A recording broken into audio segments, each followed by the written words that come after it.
The dog that dug its own grave and crawled back out. The scratching never stops. The scratching never stopped. It started 3 nights ago. At first, it was soft, just a gentle scratch beneath the floorboards, like the restless claws of a trapped rat. But by the second night, the sound had grown frantic, desperate. It moved through the house, following me from room to room, scraping beneath my feet, whispering in the walls. By the third night, I understood.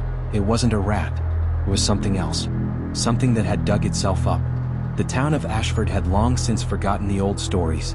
They said the land beyond Hollow Creek was cursed, but time had a way of erasing warnings. People stopped believing. And when people stop believing, things crawl back. I never wanted the dog.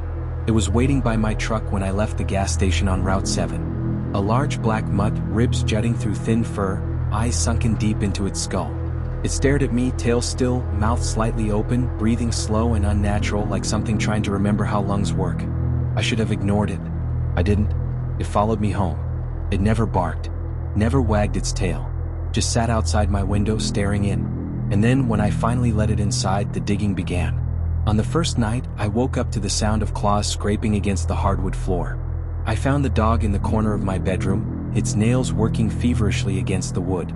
It had torn up a hole, deep, dark, jagged. The boards curled like broken fingernails, revealing something underneath. Dirt. A grave. I dragged the dog away, forcing the boards back into place. But the moment I turned my back, it started again. It wouldn't stop. By the second night, I locked it outside. The scratching grew louder. Not just beneath the floor now. The walls, the ceiling, the windows. It was inside the house, even though I had seen it outside. I checked every door, every lock. Nothing had been broken. And yet, the sound came from the bedroom. I didn't want to look, but I did. The dog was inside, staring at me. Eyes black as the space between stars. It had never moved. The third night, the whispers started. Not words, just the faint suggestion of language.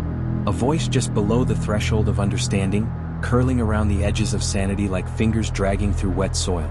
And then I saw it. The dog standing at the foot of my bed, watching. Its mouth stretched too wide.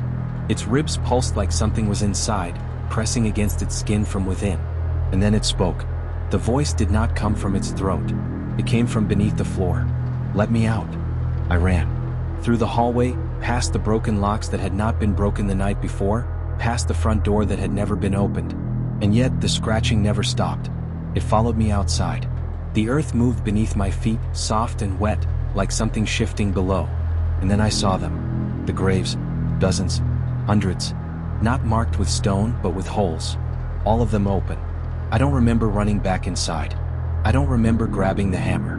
I only remember my breath, ragged and sharp, as I nailed the floorboards shut, sealing the thing beneath. The dog sat beside me, staring, its mouth still twisted in that too wide grin. The whispering stopped. The scratching didn't. Then the boards started to move. Something was pushing against them. I ran. I locked myself in the bedroom. But even now, I can hear it beneath the floor, pressing up against the wood, against the walls, against my mind.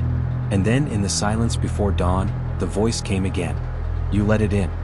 The scratching stopped. Something heavier replaced it. Breathing. Right behind me.